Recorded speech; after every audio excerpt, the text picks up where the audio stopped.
Well, as the world marks World Teachers' Day, focus once again falls on the level of education in South Africa. Some experts are of the view that there needs to be much more focus on teacher development in the country right now. Mr. Vishnu Naidoo is the chairperson of the Foundation for English, Mathematics and Innovation in South Africa, FEMSISA, and we chat to him now from our Durban studios. Good afternoon, Mr. Naidoo, and thank you for your time on the News Today desk. Good afternoon, Kirshni, and it is very nice to be on this program. On SABC News. Thank you, sir. Allow me to contextualize the issue. We all know that education is the key to any nation, and teachers are the backbone of the nation. I want to salute all teachers who make the sacrifice. I know it is a calling. And we always say that teaching is one of the most stressful professions in the world. When we look at the situation in our country, basically the curriculum, we are saying, needs to be revisited. And when we revisit the curriculum, we are saying that we should look at countries that are very advanced in terms of technology in the world. And these are the Eastern Bloc countries. Now, when we compete in subjects like mathematics and science in terms of the Olympiads in the world, we find that our curriculum is 2 years behind the Eastern Bloc countries. Now, we always Mr. Naidoo, if I can interrupt you there. On that note, South Africa's rate of investment, though, in the education sector is amongst the highest in the globe. We do contribute a substantial percentage of our GDP every year, but we're not seeing the tangible results on the ground that we would like to.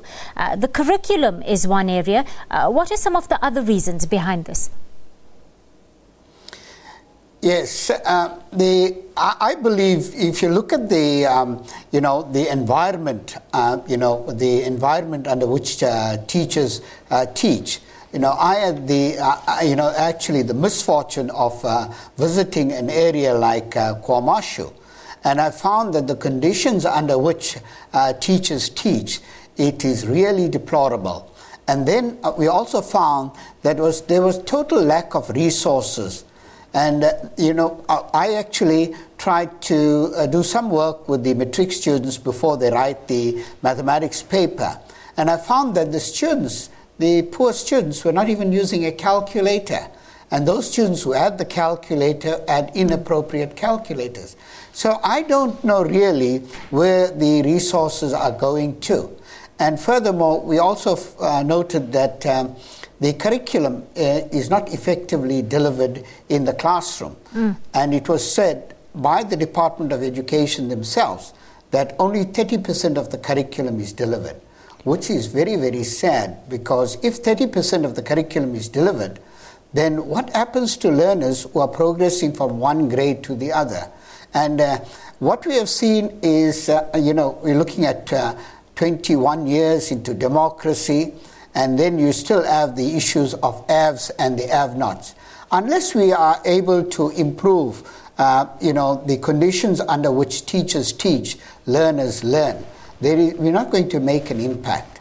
Mr. Naidoo, we do have over 90% of our children in school right now. That's far higher enrollment rate than other developing nations in the country. Of course, you're saying we're still behind on the curriculum, but let's talk about that teacher development for a moment. Where are the gaps there, Mr. Naidoo? Is it just that some are not as grips with their content as they should be, or is it just a skills shortfall or lack of work ethic? I don't want to go there actually, because when decisions were taken by the Minister of Education to close down the colleges of education, I think that was the biggest mistake that this government made, because the colleges of education actually attracted students who wanted to make teaching their calling. And we know that there were many good students who actually used the colleges of education as a springboard for further development, and they actually improve their qualifications thereafter. Now, at the moment, we are not attracting the best students in mathematics, science, English, accounting, and IT, because we are now competing with the private sector. So the Department of Education and government needs to look very, very seriously.